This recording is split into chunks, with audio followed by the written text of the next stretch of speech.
Friendly greetings. Haha, this is part of a yet undefined, in terms of length, series in which I will talk about some of the inspiration behind, in specific, the Glitch Piano album I am working on, and other such notions of creativity.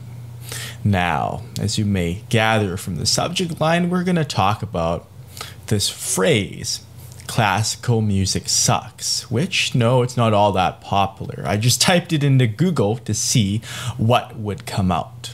And first of all, I was raised in the classical music tradition. I played piano for well over a decade, since I was 3 years old to, I think, formally studying to about 17 or 18. So you have 15 years of my life, and you can estimate, looking at my venerable face, how much of a fraction that has been.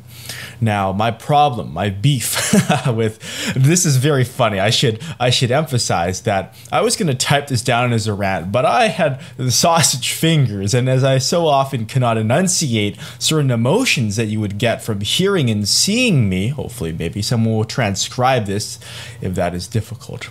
As I am hearing impaired as well, I understand how important it is, but speech recognition is not perfect for my needs.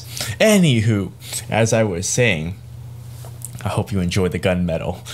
Not as I was saying, that's just a tangent. Back on the main line. Classical music sucks. Let's look at that statement.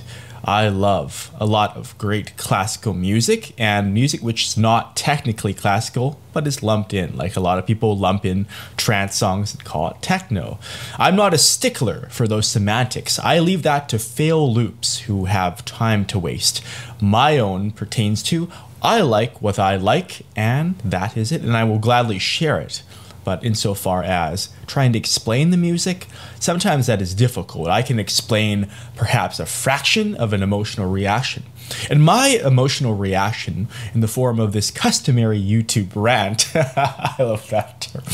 If you don't have anything better to do, go on a YouTube rant. So, oh, my foot.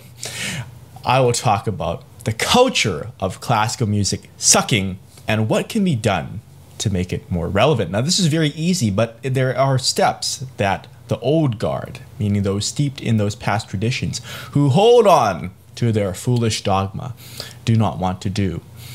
I could see, just like some computer programs, just like how Apple made the multi-touch technology so accessible. Previously, in case some people have forgotten, it was widely regarded as, wow, space case, it's going to be very expensive.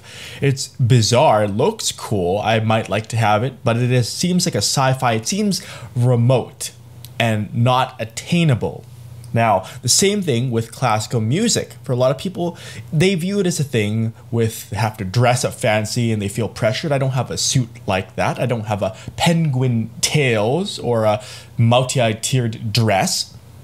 And it puts them off. They may like listening to the music itself. But upon trying to get into it, here's the main problem. The prime problem is the snobs. Now, snobs are everywhere you go, just like trolls and forums.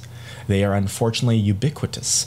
And it's difficult, though, when you spot snobs in a higher capacity and proportion than other places. Say you're a noob to classical music. You want to get into it. You want to listen more. You ask someone for recommendations. You tell them on an online board, perhaps, where snob and troll are conflated. You tell them what you have been listening to, and they ridicule you and say, that's not classical, or that's for pansies, or something like that, some freakish insult. And it puts you off because you were here and you want to get to know the community in an abstract but increasingly specific sense as it pertains to being practical and getting your answer of recommendations. But no, you just get that insult back. So it puts a sour taste of piss and vinegar in your mouth, and you don't want to contend with that. You may try asking, but if you keep coming across that kind of attitude, you don't feel it's part of your lifestyle, you don't feel it's comfortable, and you are leaving, you're gone. Contrast that with the few, very few, because they're exceptions, exceptionals by definition, standouts in classical music. Dudamel, Yoyoma, they're all fun names to say, notice that. Even contemporary serious music or art music, as it is sometimes called, again, I do not fixate on terms, but people like Philip Glass, who you may have seen my infamous video on how to play piano like him, because I am a huge fan and I love his melodies. And of course, I love the reaction. I love seeing his critics getting their knickers, their snobby knickers, wound up on a bunch, given multiple compound Mobius loop wedgies and fractures their blades, explodes the shit out of them. That is wonderful stuff. Because that sensory overload is what great art is often about, not just in the novelty you approach it sense, but you're having fun with it. And if that can be made more approachable, then your wild roller coaster ride of a thrill trip through this artistic merit channel, if you will, is greatly benefited. Just like you go to a strange land, if you ask someone for directions, you make a new friend, it's a wonderful, beautiful thing. So again, it comes back to the culture. And like with goods, let's circle back to Apple, it's about marketing. It really is with the culture.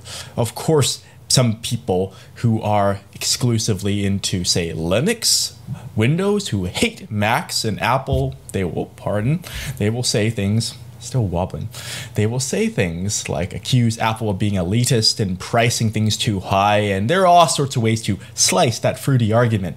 Of course, the iPad is very fascinating in that it's $500, which competitors are having a difficult time to match.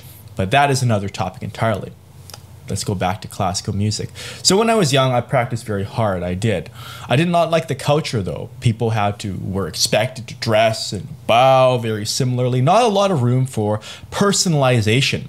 And increasingly in today's world, that's what people want. They want to be able to choose colors, have something tailor-made for them. Even if it's made by machines, they want that choice. It is rich. It is a sort of wealth which is not found in necessarily financial terms, but in intangibles of desire and that sort of thing. And it becomes very difficult when you are at a classical sort of concert and everyone is dressed similarly, or even if there's more room for women, I do know, or the performers on stage, plus the cost, the scalability. Now, that is another issue, of course. And so you have these feedback loops where it becomes out of fashion, not because of any singular pillar, but all these things are knocked out from underneath. And these aren't difficult things to explain. Any bumpkin or a hillbilly or a monk such as myself can gaze upon it and come up with these conclusions that are ongoing, because with time we see how things shape trends, but nonetheless, very, very clear.